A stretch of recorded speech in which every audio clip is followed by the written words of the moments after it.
is a presentation of Main Street Media, your source for news, sports, and information on Main Street in Middle Tennessee.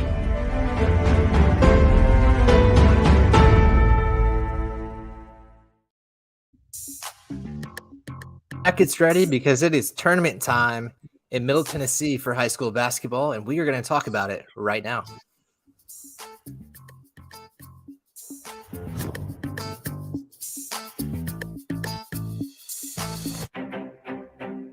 This is Main Street Preps This Week with Russell Vanozzi and Tyler Palmatier, covering high school sports all across Middle Tennessee. Now, here are your hosts. With Tyler Palmatier, here's Russell Vanozzi. It's time for another episode of the Main Street Preps This Week show. I'm Russell Vanozzi, joined as always by Tyler Palmatier, and basketball season is about to get really fun this week. Tyler, we're going to weed out some teams and figure out who is going to be making some runs towards the state tournament. Yeah, you hate to weed out some teams, but it's that time. It's about to get really fun. I'm kind of excited to see maybe what mid-range kind of sleeper teams will emerge. So it's going to be really fun. Definitely. And so on today's show, we are going to talk to Pope Prep boys basketball coach Charles Wade, go over our latest Fab 15 mid-state basketball rankings, and preview who we think might make some of these district and region tournament finals this week. So first, we are going to bring in Mr. Charles Wade today. How you doing, guys? His team is – hey, there he is. Hey, Charles, we're doing well. How are you? Doing well. Charles, it is a big week for your team with the Division II AA Middle Region Tournament coming up. Do you like where your squad stands, having won 6 straight and carrying this 20-7 record into the postseason? Yeah, I couldn't ask for us to be in a better position, to win 6 going into our regional tournament, and I feel good about where we are as a team and how we've been competing, and look forward to this tough competition we're going to face here in the next couple of days. Yeah, Charles, just, you hit it right on the head. Just you look at the scores from your guys' region, and, we've covered several games. They're really competitive, well-played ball games. It seems like every score is somewhere in that 4 to 10 point range, just really competitive. It's not quite over yet. You're not done with those guys yet, but what's the season been like in that region for you? It's been a grind. Before every game, me and the other coaches will talk, and I think that's one of the biggest topics of conversations is if you don't show up every night in our region, you can get beat from teams 1 through 7, and if we're not ready to play, then that's exactly what's going to happen. And every game we've played outside of the first game that we played with BA back in December has been a 1 or 2 possession basketball game. So I feel like our guys are really battle tested and ready for postseason ball just through the competition that we've had in Division II AA middle. Yeah, and as a follow-up to that, Russell and I were just talking yesterday about how we can't believe that, when you look at NBA CPA tonight, that's a state champion and a state runner-up from last year. One of them's going home after tonight. I think that's a pretty good illustration of how tough this region is. And you all have really emerged as maybe, I don't know, you didn't have maybe a big accolade from last year, but you two, what's been the key to success for you guys getting in, night out in that region? Just consistent play and being really good defensively. I think that's been our biggest jump from last year, just kind of the attention to that. And then our senior leadership. We have 4 seniors that all find ways to take over a game. Tristan Conger has been an all-state player for us. He's been really good. And then I think you got Connor Turf, who could shoot with anybody in the state. And then Josh Hickson is a crafty scorer who's hit some big shots for us all year. And then you have Joseph Bill, who leads the state, I would assume, in charges, who I think he sits at around 25 charges. So I think they all find ways to put their imprint on basketball games, and that's been our biggest reason for success. And their leadership and our locker room is really, really good this year. The chemistry is off the chart. And when you look across the boys basketball landscape in Middle Tennessee, Pope Prep is not always the first school that you think of, Charles. So school only has one state Final Four appearance, and that was way back in 2007. Since you took over as coach a few years ago, what has it kind of taken to get the players to believe that they can compete at this high level and compete with teams and even beat teams like Brentwood Academy, NBA, and Innsworth that have kind of year in, year out a chance at state titles? I just think it's been a gradual build. The first team I took over had some success. I think we went to the sub-state that year and played a really tough McCallie team. That's where we got eliminated, and then the 2 years after that, we had to kind of rebuild it up. So we had some teams that did fairly well outside of region play, and we'd get in region and it would just just destroy us. We'd be lucky to win 2 or 3 games. And I think last year, beating NBA and BA in the same week kind of opened our eyes and made us understand that we could compete at this level, and we had the players in that locker room that could compete in this region night in and night out. And they one was the state and one was the state runner-up, so that gave us a lot of confidence going into the off season. We had a really good summer, and we really believed that we had a team that could compete with anybody. You mentioned Tristan Conger earlier, Charles. He's averaging just over 16 points per game and shooting over 50% from the field. What makes him go? What's the key to those numbers? Tristan is just dynamic. He really likes to play fast and get in the open floor. But he's an intelligent point guard, and he just finds a way to score. Sometimes even when he doesn't have it going, he gets to the free throw line. I think he's made over 115 free throws this year. And last year, that was a weakness for him. I think he was around 58, 59%. And this year, he's up close to 80%. And when you add that to your game, it just makes you a tough defender. And he's also really improved his jump shot, which I would probably say was a deficit from last year. If he's hitting that, then good luck trying to guard him, because he can get to the basket at will. Mm-hmm. And a couple other guys you rattled off there, Charles, were senior guards Josh Hickson and Connor Turf, who are both shooting nearly 40% on their three-point attempts this season. How important, I guess, two-part question for you here. How important has it been to have multiple outside threats like that? And have those two always been really good shooters, or have they taken a step forward this year? Connor's been a good shooter since his freshman year. The day he stepped foot on campus. It just took him a couple years to kind of be physical enough, I guess, to play on this level. And last year he started to emerge a little bit, especially once we got into region play. And Josh, he's just a natural scorer.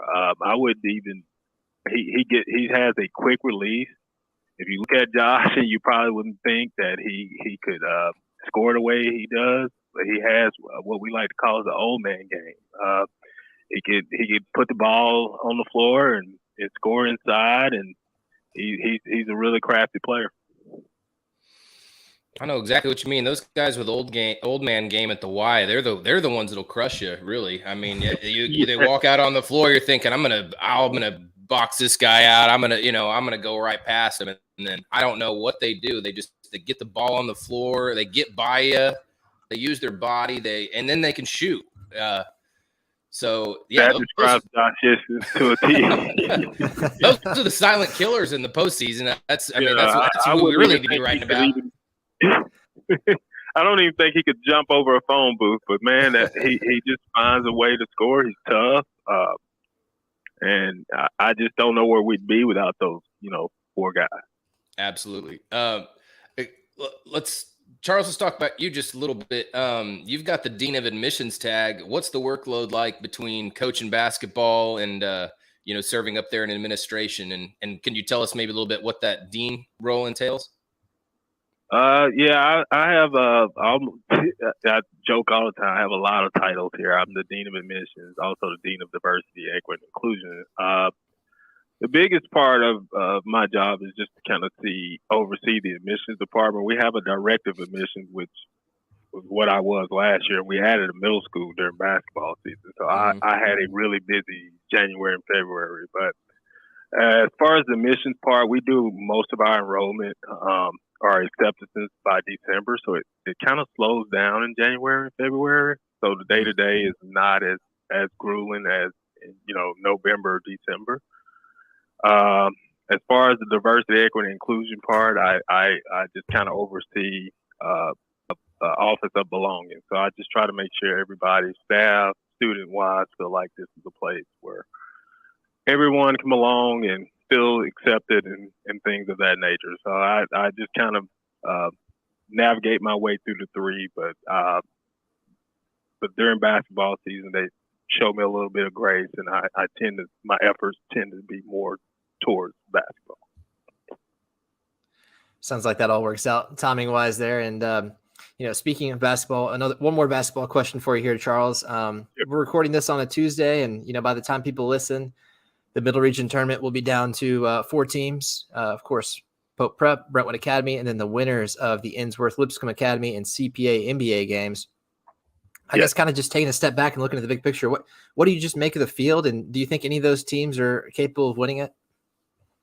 Every one of those teams are capable of winning it. There's no doubt in my mind. I think there's probably 10 to 12 teams in Division AA that are capable of winning the state championship. There's East, West, and Middle.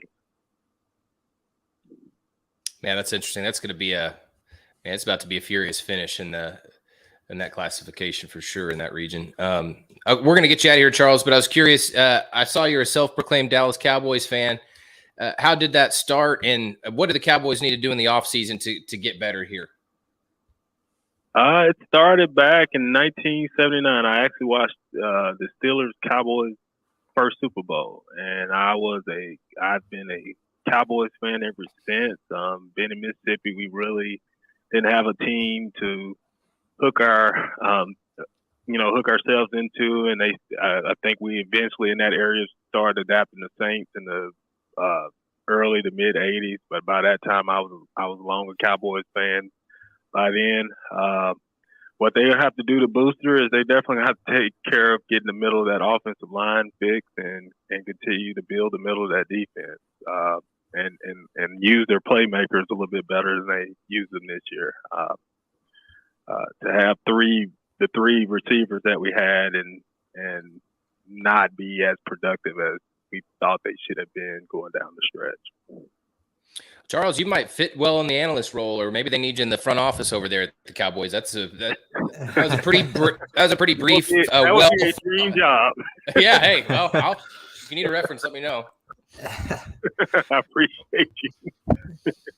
Well, Charles, thanks again for your time. We know it's a busy week for you, but good luck to your team, and may you guys have better luck in the playoffs than the Cowboys have had the last few seasons.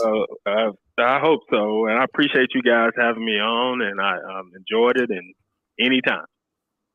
Thanks, Charles. Absolutely. That's been Pope Prep boys basketball coach Charles Wade. Big shout out to him for taking a few minutes here to join us on Main Street Preps this week. And, Pope, we're going to get to our rankings here in a minute, but Pope Prep continues to kind of creep up those rankings. Tyler, you had them at number 4 this week. Don't want to spoil anything about what we're about to talk about, but they're right there in the thick of things for the first time in kind of a while, like Charles was talking about. No, I mean, I've been able to see Pope a couple of times, and they've played BA close. They're not going to beat themselves. They roll out just the right combination of shooters and a couple forwards, and I just think it sounds like Charles Roy loves his pieces, and that is a good way to describe that team. They don't overwhelm you with any one thing, but I just love their pieces. And then, of course, when one of those pieces is Tristan Conger, a scoring point guard who is he can shoot it, but he's tough to stop when he gets going downhill. He's a good player. It's a good team. It's a good basketball team.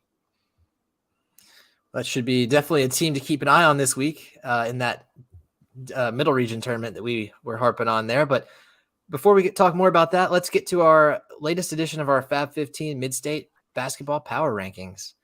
We are going to kick that off with the girls' side. Wasn't a whole lot of change here for the second week in a row, or maybe this might be 2 or 3 weeks now that these teams have been at the top. But number 1 is still Blackman, number 2, Innsworth, number 3, Webb School, number 4, Cookeville, and number 5, Page. Those teams, I'm doing some quick math here, Tyler, those teams have only combined for 11 losses all season. So wasn't too hard to stick with those top 5. And then, Coffee County and right there at number 6, and Loretto holding strong at 7 despite taking their first loss of the season. We'll talk about that in just a second. But Rockvale dropped out after a couple loss, or a loss to Oakland last week and a loss to Coffee County before that.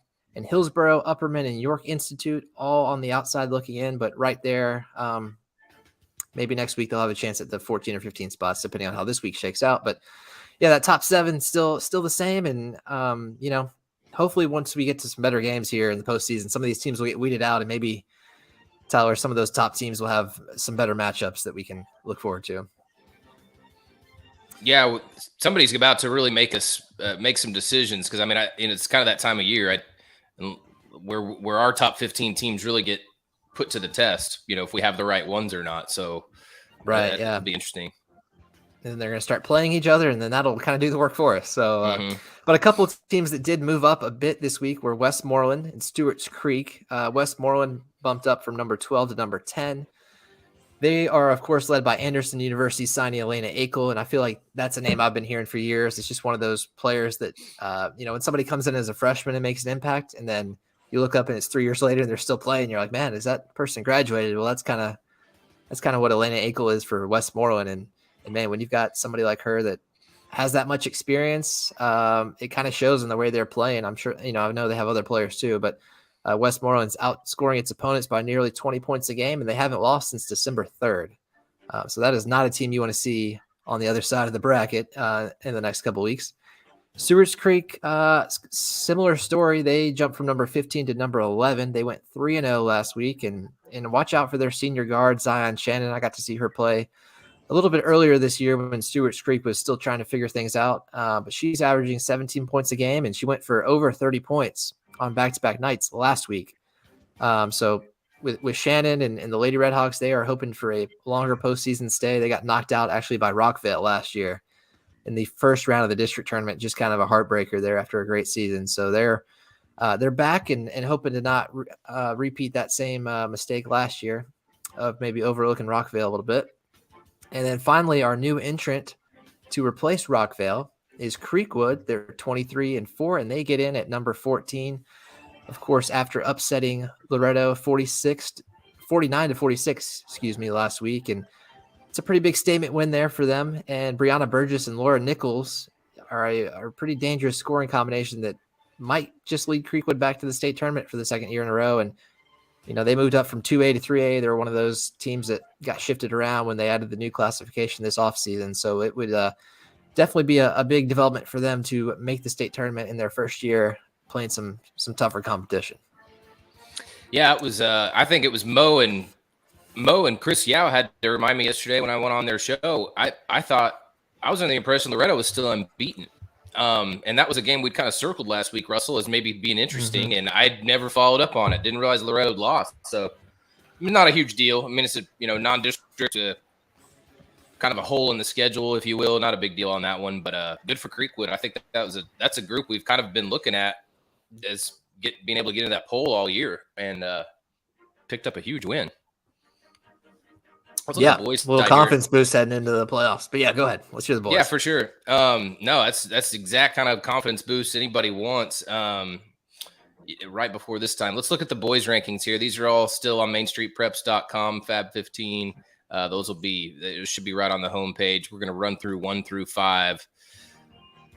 Number 1, Brentwood Academy, followed by Beach, Cane Ridge, Pope Prep, and Columbia. Russell, you mentioned Pope Prep, their movement. There's really nowhere else to move them. They have good wins, and they've They're second in the toughest district / region, whatever you want to call it, in our area. I just think there's no place for them to go but to that number 4 spot. Who do we lose along the way? To dropped out MBA and Clay County. We still like these both squads, but just where they were at in their losses, they weren't able to stay in. So we have seen them move on to another place, so to speak. Replacing them would be number 15 York Institute, 21-6, has come up with consistently with some good wins over a big long win streak over the last few months. And then let's talk about Clarksville Academy. They're among our biggest movers. I mean, they are technically our biggest mover to go from unranked to number 9.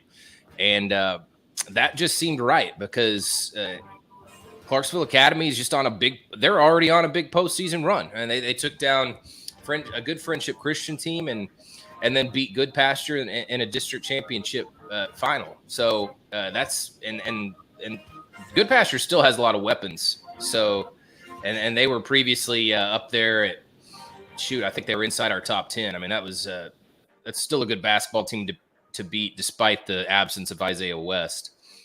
So Clarksville Academy, at this point, those wins are carrying a little more weight to me, big postseason wins. So that kind of explains their jump. Clarksville moved up 4 spots, number 7. Some of it was just there was some movement. Lebanon and Green Hill falling because of their losses last week. But Clarksville is just a team that has continued to win. And JJ Wheat and that cast that's some real talent there. So it's a team that we're still watching really closely there. And that now that especially they've jumped up well into our top 10. A couple teams that just missed.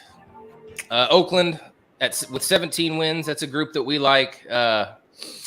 Followed by Franklin and Greenbrier. All 3 really good teams. Right now, I kind of noticed last week there's a bunch of 15-win teams that are all really good at this point of the year who look deserving of a spot. There's just not enough space to fit them all in. So, rankings are what they are at this point in the year. I think a lot of teams just want to go keep winning just for the sake of keeping their seasons alive.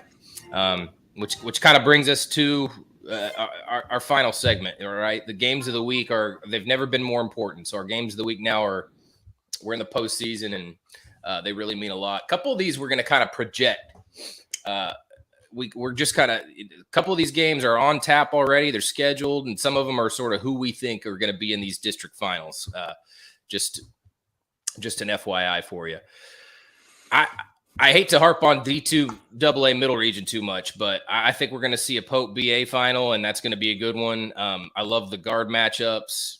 Tyler Tanner for Brentwood Academy and Tristan Conger at Pope. I also think kind of an underrated matchup would be down low, DJ Center for BA and Antonio Wilkerson for Pope. I think that will be a fun physical matchup. That game would be Saturday. Russell, what else are you seeing out there? Yeah, another one I've got my eye on still in D2, but the middle region in single A. That one's pretty tough to call there because, like you said, Clarksville Academy just beat Good Pasture last week for the District 4 championship. And I think there's a decent chance that Good Pasture and Clarksville Academy are going to meet again on Saturday to decide the middle region.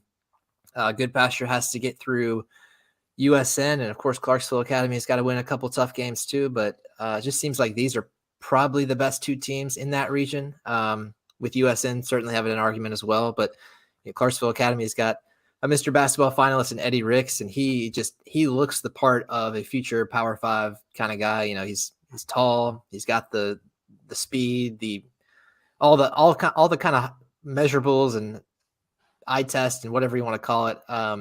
He's certainly that. He's averaging over 20 points a game. And but like you said, Good Pasture, they've got a really nice young cast, even without Isaiah West, who, of course, tore his ACL earlier this year. They've got Jaden Jones, who's stepped up in a big way in the post. King Keary runs the point guard spot and does it really well. And then a couple seniors in Chandler Woosley and Josh Williams that can hit some threes and bring some energy to the floor. So that's a game I'm looking forward to as a potential rematch there as a region championship this weekend. Yep. Yeah, you got to love a good rematch in high school playoffs. There, it seems like that design always brings. There's plenty of intrigue, plenty of familiarity. Another another game that we know is set is in District 8 4A, Laverne Stewart's Creek.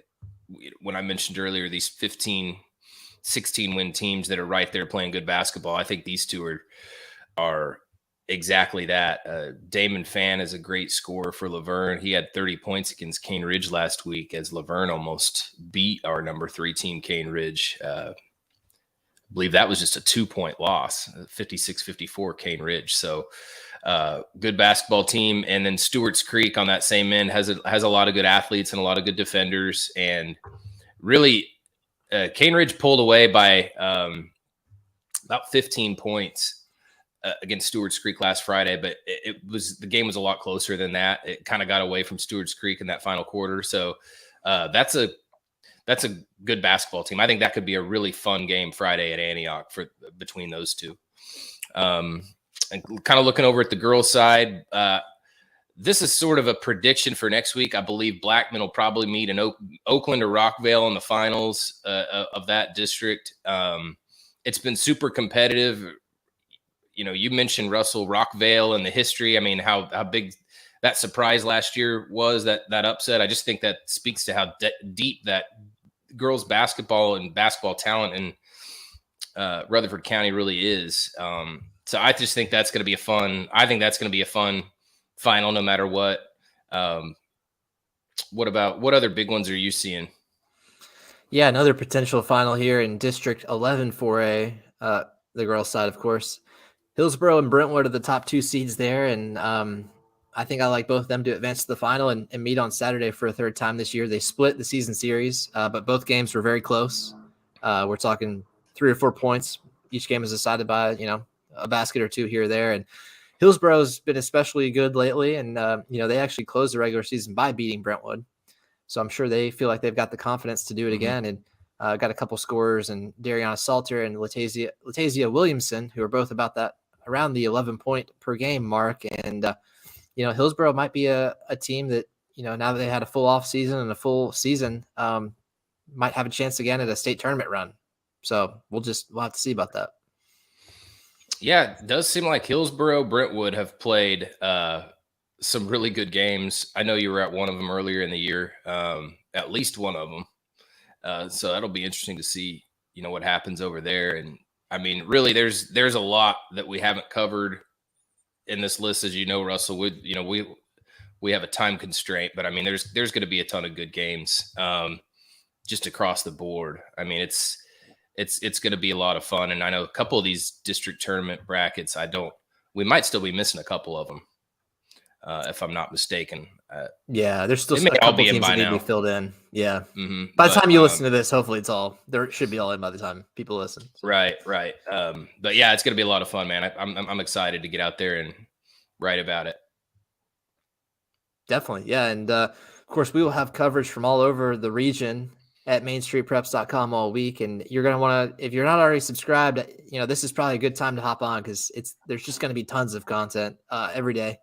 Tons of stories and photos and everything else. So you can definitely check that out at mainstreetpreps.com. Follow us on Twitter at Main Street Preps, and like us on Facebook. Just search up Main Street Preps and you'll find us. So that's kind of what's coming this week. And we appreciate everybody being here again. And, next week we'll come back and kind of dissect everything that happened and preview the next round of the playoffs. So thanks for joining us, and we'll see you back soon.